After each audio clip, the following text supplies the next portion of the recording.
الحمد لله نستعينه ونستغفره ونتوكل عليه ونعوذ بالله من شرور أنفسنا ومن سيئات أعمالنا من يهده الله فلا مضل له ومن يضلل فلا هادي له وأشهد أن لا إله إلا الله وحده لا شريك له وأشهد أن سيدنا ومولانا محمدا عبده ورسوله صلى الله تبارك وتعالى عليه وعلى آله وأصحابه وبارك وسلم تسليما كثيرا كثيرا. أما بعد فأعوذ بالله من الشيطان الرجيم. بسم الله الرحمن الرحيم. أفحسبتم أنما خلقناكم عبثا وأنكم إلينا لا ترجعون. صدق اللہ مولانا العظیم. اللہ تعالیٰ نے اس کائنات کو بنایا ہے اور اس کائنات کو انسان کی خدمت میں لگا دیا ہے. هو الذی خلق لکم ما فی الارض جمیعا. اللہ تعالیٰ اپنا تعارف ایسے کراتے ہیں کہ دیکھو اللہ کی ذات وہ ذات ہے جس نے تمہارے لیے پیدا کیا ہے، جو کچھ بھی پیدا کیا ہے تمہارے فائدے کے لیے پیدا کیا ہے. اللہ تعالیٰ نے اپنا ایسا تعارف کرایا کہ اللہ وہ ذات ہے کہ جس نے اس کائنات کی ہر چیز کو بنایا ہے اور انسان کے فائدے کے لیے بنایا ہے. تو جب انسان کو اللہ تعالیٰ فائدہ پہنچا رہے ہیں تو انسان کو اللہ کی بات ماننی چاہیے اور اس کی بندگی کرنی چاہیے. جیسے ایک آدمی کسی جگہ پر ملازمت اختیار کرتا ہے اور مہینے کے بعد اس کو کمپنی والے تنخواہ دیتے ہیں، مہینے کے بعد اس کو تنخواہ دیتے ہیں، تو وہ جو ملازم ہے وہ یہ سوچتا ہے کہ جب مجھے تنخواہ ملتی ہے تو مجھے پورا مہینہ اس مالک کے لیے محنت کرنی چاہیے، کام کرنا چاہیے. ایسے ہی اللہ تعالیٰ یوں فرماتے ہیں کہ دیکھو یہ کائنات کی ساری چیزیں میں نے تمہارے لیے بنائی ہیں، لہذا تم اللہ کی بندگی کرو.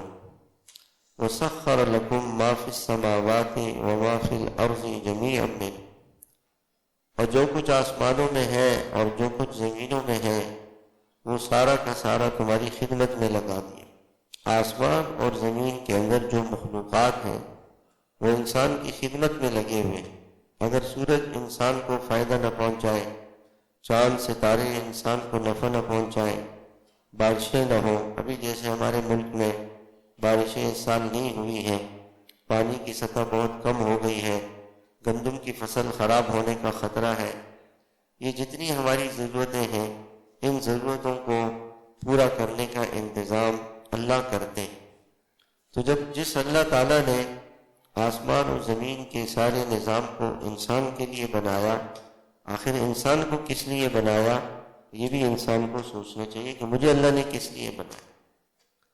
تو اللہ تعالیٰ فرماتے ہیں اَفَحَسِبْتُمْ أَنَّمَا خَلَقْنَاكُمْ عَبَثًا، کہ تمہارا یہ خیال ہے کہ ہم نے تمہیں یوں بیکار پیدا کیا ہے، تمہاری زندگی کا کوئی مقصد نہیں ہے. کہ تمہارا یہ خیال ہے کہ تمہاری زندگی کا کوئی مقصد نہیں ہے اور تمہیں یوں ہی پیدا کر دیا گیا ہے. نہیں، ایسا نہیں ہے. وَأَنَّكُمْ إِلَيْنَا لَا تُرْجَعُونَ، اور کیا تم ہمارے پاس واپس نہیں آؤ گے.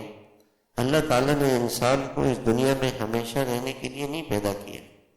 یہ تو انسان دیکھ رہا ہے اپنی آنکھوں سے، ہم اپنی آنکھوں سے دیکھ رہے ہیں کہ آج سے 100 سال پہلے جو لوگ تھے وہ سب قبرستان میں ہیں، 200 سال پہلے، 300 سال پہلے وہ سب چلے گئے اور ہم بھی چلے جائیں گے. تو اس دنیا کو اللہ تعالیٰ نے رہنے کے لیے نہیں بنایا، بلکہ اس دنیا سے انسان جائے گا. اور کہاں جائے گا؟ تو اللہ تعالیٰ نے یہ بھی فرما دیا ثُمَّ إِلَىٰ رَبِّكُمْ تُرْجَعُونَ، تم اللہ کے پاس لوٹا دیے جاؤ. اللہ کے پاس انسان پیش ہوگا اور جب انسان کی اللہ کے سامنے پیشی ہوگی تو اللہ جل شانہ اس سے اس کی پوری زندگی کا حساب لیں گے. اِنَّ إِلَيْنَا إِيَابَهُمْ ثُمَّ إِنَّ عَلَيْنَا حِسَابَهُمْ. انسان تم ہمارے پاس آؤ گے اور ہم تم سے حساب لیں گے، پوچھیں گے کہ اس دنیا میں ہم نے تمہیں کس کام کے لیے بھیجا تھا تم نے وہ کام کیا کہ نہیں کیا۔ جیسے ایک دفتر ہے تو دفتر کا جو مالک ہے وہ آدمی کو ایک کام دے دیتا ہے کہ بھئی یہ کام آپ کی ذمہ داری ہے، آپ سے 1 مہینے کے بعد ہم پوچھیں گے۔ مہینہ گزر گیا، اس سے پوچھتے ہیں کہ بھئی آپ کو یہ کام دیا گیا تھا، اس کام کا کیا ہوا؟ ایسی بھی ہماری پوری زندگی یہ اللہ نے ہمیں دی ہے۔ کوئی انسان یہ نہیں کہہ سکتا کہ میں اپنی مرضی سے دنیا میں آیا ہوں، نہ انسان اپنی مرضی سے دنیا میں آیا نہ اپنی مرضی سے جائے۔ کوئی انسان اپنی مرضی سے نہیں جائے۔ اللہ تعالیٰ نے انسان کے لیے ایک وقت مقرر کیا ہوا ہے، اس وقت مقرر پر وہ دنیا سے چلا جائے گا اور کبھی واپس نہیں آئے گا، ہمیشہ ہمیشہ کے لیے اس دنیا سے انسان چلا جائے گا۔ تو جب انسان نہ اپنی مرضی سے آیا ہے نہ اپنی مرضی سے جائے گا تو اس دنیا میں وہ اپنی مرضی کیسے چلائے؟ مرضی نہیں چلی، میری پسند، میری چاہت، میرا جسم، میری مرضی، میری زندگی، میں یہ چاہتا ہوں، میں یہ کہتا ہوں، یہ سب غلط ہے۔ ہماری کیا حیثیت ہے؟ یہاں ہمارے ایک دوست تھے، ان کے بھائی کا انتقال ہو گیا، بدھ کا دن تھا، میں جنازے میں گیا، عصر میں ان کا جنازہ تھا، عشاء کے بعد میں تعزیت کے لیے گیا۔ میں نے یہ پوچھا کتنے دن سے بیمار تھے؟ کہنے لگے کیا کتنے دن سے بیمار تھے؟ منگل کے دن عصر میں انہوں نے ایک دوست کی نماز جنازے میں شرکت کی، منگل کے دن عصر کی نماز میں انہوں نے جنازے میں شرکت کی، وہاں سے واپس آئے، مغرب پڑھی، عشاء پڑھی، طبیعت خراب ہو گئی، ہم اسپتال لے گئے، انتقال ہو گیا، اور بدھ کے دن عصر میں ان کا جنازہ ہو گیا۔ یعنی آج ان کا انتقال ہو رہا ہے، عصر میں ان کا جنازہ ہے، کل عصر میں انہوں نے کسی کا جنازہ پڑھا تھا، وہ زندہ تھا۔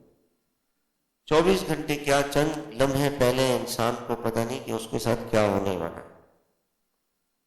تو دنیا سے انسان نے جانا ہے، اس دنیا کی کتنی فکر ہمیں لگی ہوئی ہے، جو جس زندگی کا چند لمحوں کا بھی پتہ نہیں، اور یہ ہم سب کو پتہ ہے کہ قبر میں ہمیں ہزاروں سال رہنا ہے۔ ہمارے دادا پردادا سینکڑوں برس ہو گئے، سالہ سال سے قبروں میں پڑے ہوئے ہیں، تو سب کو پتہ ہے۔ اور اللہ تعالیٰ یہ فرماتے ہیں کہ جس دن ہم سب کو جمع کریں گے وہ دن ایسا ہوگا کہ 50,000 سال کا دن ہوگا، فی یوم کان مقدارہ 50,000 سنہ، 50,000 سال کا وہ ایک دن ہوگا۔ اور اس دن اللہ تعالیٰ انسان سے اس کی پوری زندگی کا سوال و جواب کریں گے کہ ہم نے آپ کو اس دنیا میں اپنی بندگی کے لیے بھیجا تھا، آپ نے کیا بندگی کی؟ سب سے پہلے انسان سے یہ پوچھا جائے گا کہ اس نے 5 نمازیں پڑھی تھی یا نہیں پڑھی تھی۔ ان اول ما یحاسب بہ العبد الصلاۃ، سب سے پہلے نماز کا حساب۔ آپ صلی اللہ علیہ وسلم کی زندگی کے آخری لمحات ہیں اور آپ دنیا سے کوچ فرما رہے ہیں، دنیا سے منتقل ہو رہے ہیں، تو آپ کی زبان مبارک پر کیا الفاظ تھے؟ الصلاۃ الصلاۃ الصلاۃ وما ملکت ایمانکم، کہ دیکھو نماز کا خیال رکھو، نماز کو ضائع نہیں کرو، نماز پڑھتے رہو، اور جو تو تمہارے ماتحت ہیں، جو تمہارے ساتھ بیوی بچے اور نوکر خادم ملازم دوست احباب ہیں، ان کا خیال رکھو، اللہ کی بندگی بھی کرو اور اللہ کی اطاعت بھی کرو اور اللہ کی مخلوق کے ساتھ اچھی زندگی گزارو۔ یہ اللہ کے نبی صلی اللہ علیہ وسلم کے آخری الفاظ۔ تو میں اور آپ یہ دیکھیں کہ میرے پاس کتنی نمازیں ہمارے پاس۔ اللہ کے نبی صلی اللہ علیہ وسلم نے فرمایا کہ جب انسان مر جاتا ہے اور قبر میں اس کو رکھا جاتا ہے تو قبر میں دائیں طرف نماز اور اس کی عبادات یہ دائیں طرف کھڑی ہو جاتی ہے، اور بائیں طرف اس کا زکوٰۃ، صدقات، خیرات جو اس نے اللہ کے نام پر خرچ کیا، کوئی مسجد بنائی، مدرسہ بنایا، کوئی اسپتال بنایا، کوئی خیر کا کام کیا، کسی مسلمان پر پیسہ خرچ کیا، کسی غریب کا علاج کر لیا، اس کو زکوٰۃ دے دی، تو یہ بائیں طرف. اور پاؤں کی طرف جو ہے اس کے اچھے اخلاق، اور قرآن اس کے سر پہ. جس نے قرآن شریف کی تلاوت کی، قرآن شریف پڑھا، اللہ کو یاد کیا، تو یہ سر کی جانب آ کے کھڑے ہو جائیں گے چاروں طرف سے. اور اللہ کا عذاب آئے گا تو یہ چیزیں اس کو بچائیں گی. اب سوچنا چاہیے کہ ہمارے پاس نمازیں کتنی ہیں، کتنے اہتمام سے بھائی ہم نماز پڑھتے ہیں. جیسے ہم جمعے کی نماز کا اہتمام کرتے ہیں، تو صرف ہم جمعے کے دن تو مسلمان نہیں ہیں، ہم تو اللہ تعالیٰ کے بندے 24 گھنٹے. ہم 24 گھنٹے اللہ کے ہوا کے محتاج، اللہ کے پانی کے محتاج، اللہ کی زمین کے محتاج، اللہ کے آسمان کے محتاج، اللہ کے ہوا کے محتاج. ہمارے گردے سارا دن پیپڑی چل رہے ہیں، گردے کام کر رہے ہیں، گردی صفائی کر رہے ہیں. جس آدمی کے گردے فیل ہو جائیں اور اس کے ڈائلیسس ہوتے ہیں، کتنی اس کو مشکل ہوتی ہے. اللہ تعالیٰ نے ہمارے گردوں کو بنایا ہوا ہے، اور گردوں کے اندر خود بخود ڈائلیسس کا نظام چل رہا ہے، اور گردے صاف ہو رہے ہیں، پھیپھڑے اپنا کام کر رہے ہیں، معدہ اپنا کام کر رہا ہے، جگر اپنا کام کر رہا ہے، تلی اپنا کام کر رہی ہے، اور آنتڑی اپنا کام کر رہی ہیں، دماغ اپنا کام کر رہا ہے. یہ ساری نعمتیں اللہ تعالیٰ نے ہمیں ہر وقت دی ہیں، اور ہم صرف جمعے کے دن آ کے نماز پڑھیں بھائی ایسا نہیں. ہم اللہ کے بندے ہیں، اللہ نے ہمیں پیدا کیا ہے. اللہ تعالیٰ فرماتے ہیں یا معشر الجن والانس ان استطعتم ان تنفذوا من اقطار السماوات والارض فانفذوا لا تنفذون. اگر تم خدا کی بادشاہی سے باہر جانا چاہتے ہو چلے جاؤ. آسمان اور زمین اللہ کی بادشاہت ہے، اگر تم اللہ کی نہیں مانتے ہو تو یہاں سے باہر چلے جاؤ، آسمان سے زمین سے باہر چلے جاؤ، لیکن انسان نہیں جا سکتا. خدا کی بادشاہت بہت بڑی ہے، اللہ بہت بڑے. جس اللہ نے ہمیں ہر وقت نعمتیں دی ہیں، ہمیں پالا ہے، ہمیں کھلا رہا ہے، ہمیں پلا رہا ہے، ہم نے اس اللہ کی بندگی کرنی ہے، اس اللہ کی بات کو ماننا ہے. سب سے پہلے اپنی زندگی میں نماز کو ٹھیک کریں. 5 وقت کی نماز، دنیا کے سارے کام کریں، اذان ہو جائے تو سارے کام چھوڑ کر نماز کے لیے آئیں. دوسری بات، یہ تو اللہ تعالیٰ کا حق ہے، نماز ہے، زکوٰۃ ہے. جس کو اللہ تعالیٰ نے مال دیا ہے، پیسہ دیا ہے، وہ اللہ کا دیا ہوا ہے. انسان کا اپنا کچھ بھی نہیں ہے. جب انسان دنیا میں آتا ہے خالی ہاتھ آتا ہے اس دنیا میں، اور جاتا ہے تو خالی ہاتھ جاتا ہے. قبر میں اس کے ساتھ اس کا پیسہ نہیں رکھا جاتا. جو کچھ انسان کو دولت مال دیا ہے یہ اللہ نے دیا ہے، اس مال کی وہ زکوٰۃ ادا کرے. رمضان کے روزے، اب اللہ تعالیٰ ہمیں رمضان المبارک کا مہینہ دے رہے ہیں. آپ صلی اللہ علیہ وسلم ایک دعا کرتے تھے اللہ تعالیٰ سے، ہم سب وہ دعا مانگیں گے. اللہم بارک لنا فی رجب و شعبان وبلغنا رمضان. اے اللہ رجب اور شعبان کے مہینے کو ہمارے لیے برکت والا بنا دے اور ہمیں رمضان المبارک تک پہنچا. آپ دعا کرتے تھے کہ رمضان کا مہینہ آ جائے. اللہ کے نبی صلی اللہ علیہ وسلم نے فرمایا کہ رمضان میں اللہ تعالیٰ کی ایسی رحمت ہر وقت برستی ہے، اگر لوگوں کو اس کا وہ نظر آ جائے کہ اللہ اپنے خزانوں کے دروازے کھول دیتے ہیں اور کیسی اللہ کی رحمت آتی ہے، تو لوگ یہ تمنا کریں کہ پورا سال رمضان رہے. اللہ تعالیٰ نیکیوں کا اجر ثواب 70 گنا بڑھا دیتے. آپ ایک نماز پڑھیں گے، آپ کو 70 نماز پڑھنے کا ثواب ملے گا. 1 روپیہ صدقہ کریں گے، 1 روپیہ زکوٰۃ ادا کرنے کا ثواب آپ کو ملے گا. کیسے اللہ تعالیٰ کی رحمت آتی ہے. رمضان کا مہینہ ہے، اللہ تعالیٰ نے اچھے روزے دے دیے، ٹھنڈے روزے دے دیے، چھوٹے روزے دے دیے، آسان ہے. اور آج کل دنیا کے ڈاکٹر اور سائنس یہ کہتی ہے کہ جو لوگ پورے سال میں 1 مہینہ صبح سے شام تک کچھ نہیں کھائے تو وہ بیمار نہیں ہو. اس لیے بہت سارے کافر جو ہیں وہ اپنے طور پر 1 مہینہ مقرر کرتے ہیں، اور اس 1 مہینے میں وہ صبح فجر سے رات مغرب تک کچھ نہیں کھائے تاکہ ہماری صحت اچھی ہو. تو یہ جیسے آپ نے دیکھا ہوگا نا، گاڑی چلتے چلتے وہ خراب ہو جاتی ہے، اس کی ٹیوننگ سروس اور اس کو جو ہے وہ ٹھیک کرنا ہوتا ہے، اس کی دھلائی ہوتی ہے. ایسے یہ انسان کا جو جسم ہے، جب پورے سال یہ جسم کو استعمال کرتا ہے تو اس جسم کی صفائی اور سروس کی ضرورت ہوتی ہے، تو رمضان میں سروس ہو جاتی ہے. اس میں دنیا کا بھی ہمارا فائدہ، دنیا کا فائدہ ہے۔ بعض لوگ بیمار ہیں شوگر کے اور ان کو زیادہ بھوک لگتی ہے، تو ایک شوگر کے ڈاکٹر ہیں ہمارے بہت بڑے، وہ فرمانے لگے کہ ہم نے ریسرچ یہ کر لی ہے کہ اگر شوگر والا بھی روزہ رکھے گا تو اس کو بھی روزے سے نقصان نہیں، بس احتیاط کرے کہ دن میں گرمی میں زیادہ نہیں چلے، ایسا کوئی مشقت کا کام نہیں کرے، آرام سے رہے، تو وہ بھی روزہ رکھ سکتے۔ تو اللہ تعالیٰ کے فرائض میں سے رمضان کا روزہ ہے، اس کا خیال رکھیں۔ اللہ تعالیٰ نے کمانے کا حکم دیا ہے، جتنا چاہے کمائے لیکن حلال کمائے، حرام نہیں کمائے، جھوٹ نہیں بولے، دھوکہ نہیں دے، کسی کا پیسہ نہ لے۔ باپ مر گیا ہے تو بڑا بھائی جو ہے وہ باپ کے مکان میں رہ رہا ہے، اور چھوٹے بھائیوں سے کہا اس نے کہ بھائی میں کہاں رہوں، وہ مکان میں رہ رہا ہے، حالانکہ وہ مکان اس بڑے بھائی کا نہیں ہے، وہ سب کا ہے، بہنوں کا بھی ہے، بھائیوں کا بھی ہے، سب کا اس میں حصہ ہے۔ جیسے ایک مکان ہے، بھائی بہنوں نے مل کے اس مکان کو لیا تو سب اس میں حصہ دار ہے۔ اب وہ یہ بڑا بھائی کہہ رہے یہ تو میں اس میں رہوں گا، میں کہاں جاؤں گا۔ اگر آپ نے بڑے بھائی نے اس میں رہنا ہے تو اس کا کرایہ اپنے بھائیوں کو ادا کرے، اور وہ حرام طریقے سے رہ رہے، یہ حرام ہے، یہ ناجائز ہے۔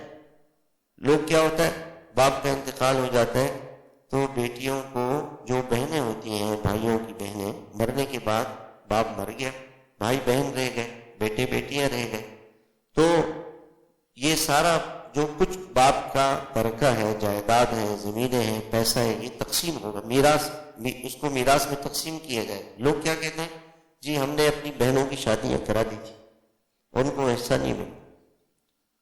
آپ چلے جائیں، ہمارے یہاں تو مکانات، کسی عورت کے نام پہ کوئی مکان نہیں ہے، بھئی جب باپ مر گیا تو اس مکان میں اس بہن کا بھی حصہ ہے، بیٹی کا بھی حصہ ہے۔ آپ زمینوں میں چلے جائیں، وہ زمینیں صرف مردوں کے نام پر ہے، عورت کے نام پر نہیں ہے، حالانکہ وہ زمین مرد عورت دونوں کی ہے، بھائی بہن دونوں کی ہے۔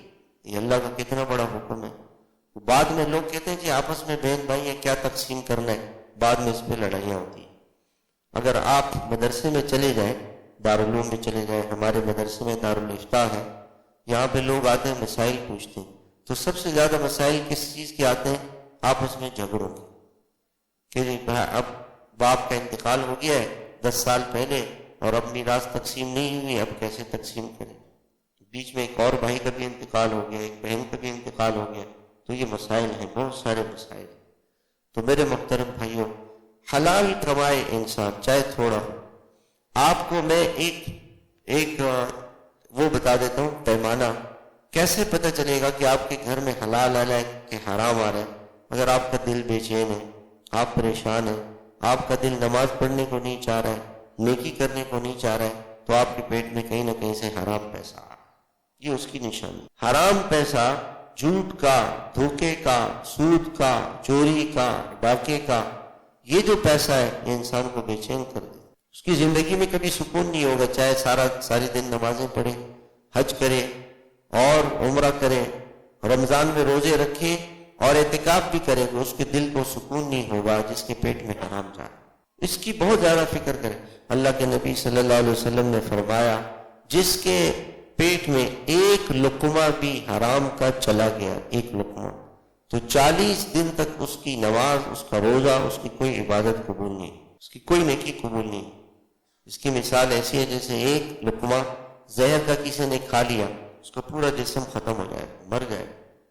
ایک لقمہ، ایک چمچہ آپ نے زہر کا کسی دیگ میں ڈال دیا، وہ پوری دیگ زہر بن جائے گی۔ ایسے ہی ایک لقمہ حرام کا، سود کا، رشوت کا، جھوٹ کا، دھوکے کا کسی نے کھا لیا تو 40 دن تک اس کی نماز، اس کا روزہ، اس کی نیکیاں ختم ہو گئی۔ تو اپنی زندگی کو حرام سے بچائے، اور بھائی کسی مسلمان کو تکلیف نہ پہنچائے، کسی کا دل نہ دکھائے، کوشش کرے کہ ہماری ذات سے کسی مسلمان کو تکلیف نہ ہو، یہ اللہ کی بندگی ہے۔ اور رمضان المبارک کی تیاری کریں۔ تیاری کیا ہے؟ جو دنیا کے کام ہے وہ پہلے سے کر لیں، عید کی خریداری ہے، سودا سلف لے کر آنا ہے، جو کام ہے وہ رمضان سے پہلے۔ رمضان میں دوستوں سے ملنا جلنا نہ ہو، موبائل کا غیر ضروری استعمال نہ ہو، وہ وقت اللہ کی عبادت کا ہے، نیکیوں کا ہے۔ اللہ ہم سب کو عمل کی توفیق عطا فرمائے۔ سنتیں